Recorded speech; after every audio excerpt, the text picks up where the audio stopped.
Hello, আরও একটা সুন্দর ভিডিও শেয়ার করি। এটা আমার একটা জার্নি ভিডিও বলা যেতে পারে। আমি একটা সিটি থেকে আরেকটা সিটিতে মুভ করছিলাম। সপ্তাহে প্রায় একবার, অন্তত ১-২ বার আমাকে জার্নি করতে হয়।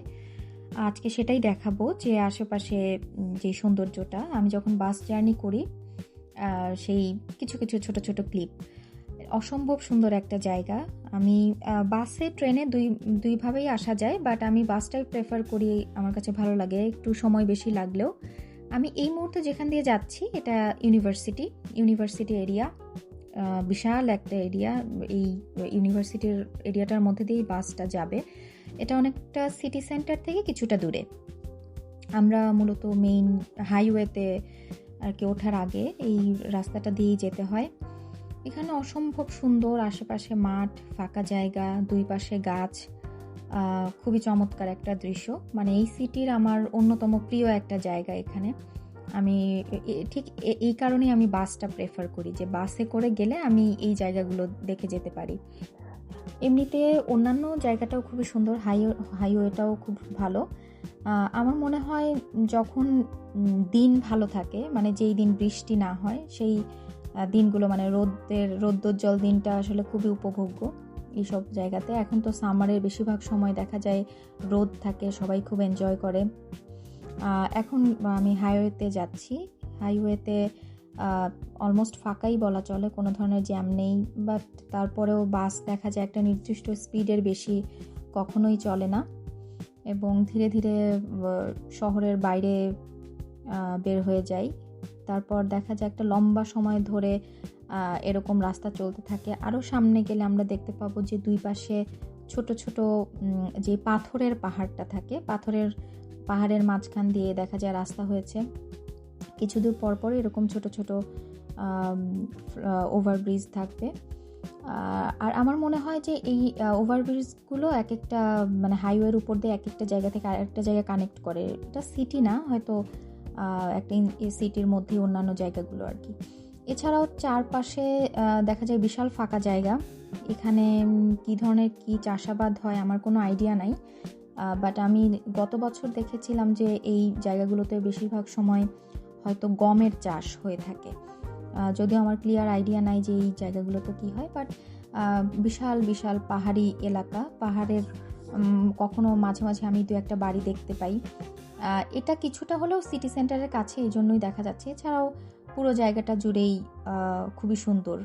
সামার টাইমে এই জায়গাগুলো বেশি উপভোগ্য হয়, কারণ বছরের অন্যান্য দিনগুলোতে দেখা যায় যে বেশি গ্লুমি ওয়েদার থাকে, তখন খুব একটা এনজয়েবল হয় না, এত বেশি বৃষ্টি হয়। যদিও এখনও বৃষ্টি হয়, বাট বৃষ্টির মাত্রাটা এখন অনেকটাই কম। দেখা যায় রোদের পরিমাণটাই বেশি, বা বেশিরভাগ দিন খুবই সানি থাকে।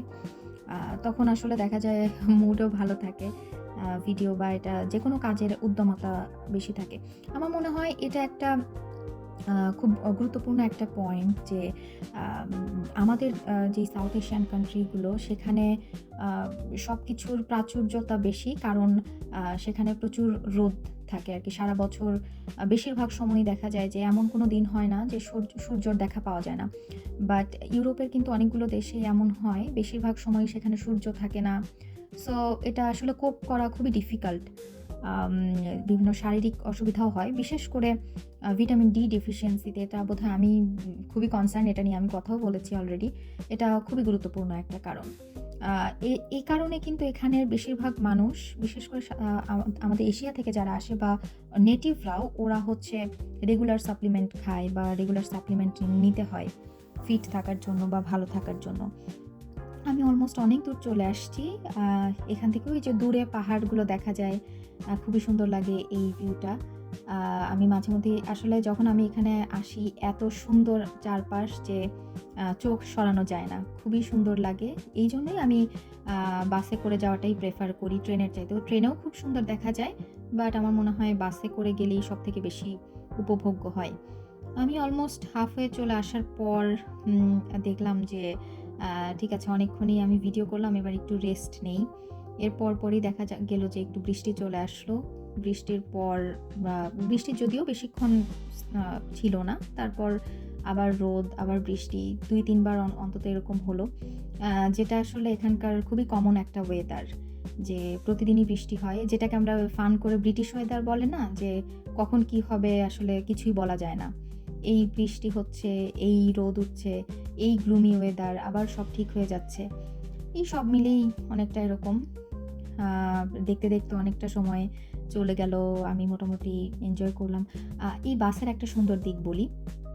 আমার খুবই মনে পড়লো যে এই বাসটা জার্নিটা প্রায় ৩ থেকে ৩.৫ ঘন্টা হয় এবং মজার ব্যাপার হচ্ছে এখানে কিন্তু মানে টয়লেটের ব্যবস্থা আছে বাসের মধ্যেই।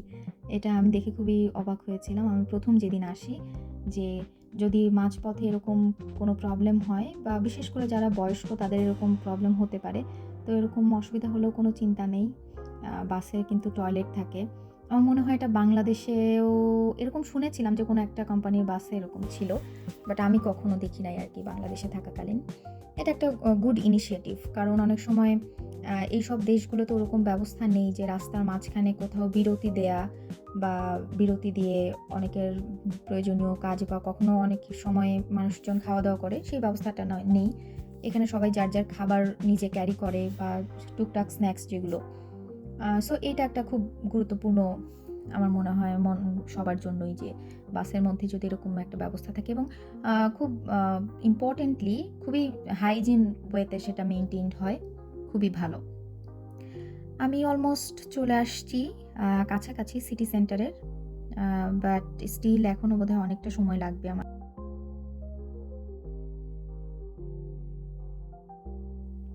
আরেকটি ইম্পোর্টেন্ট ব্যাপার যে এটা কিন্তু খুব হাইজিন ওয়েতে মেইনটেইনড হয়, যে এখানে টয়লেট বা ওয়াশরুম থাকলেও সেটা মেইনটেন্যান্সটা খুবই ভালো। এমন না যে সেখানে একটু অস্বস্তি হয় বা এরকম কিছু। আমি অলমোস্ট দেখতে, দেখতে অনেকটা পথ চলে আসলাম। কাছাকাছি অলমোস্ট। তারপরেও এখন থেকে আই গেস 1 আওয়ারের ডিসট্যান্স ছিল। বিশেষ করে এখন ঠিক যেই স্পিডে গাড়িটা চলছে সিটি সেন্টারের কাছাকাছি গিয়ে সেটা কিন্তু স্পিডটা অনেকটাই কমে যায়। সিগনাল বেশি থাকে। এখানে তো কোনো ধরনের সিগনাল নেই। সো দেখা যায় এখানে বাসটা নরমালি চললেও সিটি সেন্টারের কাছাকাছি গিয়ে বা শহরের কাছাকাছি গিয়ে ওটা স্লো হয়ে যায়। এইজন্য ওইটুকু রাস্তাটা যেতেই দেখা যায় প্রায় ১ ঘন্টার মতো লেগে যায়। এটা একটা প্রবলেম। আবার গুড ইন আ সেন্স যে যেহেতু সিগন্যাল মেইনটেইন হয়।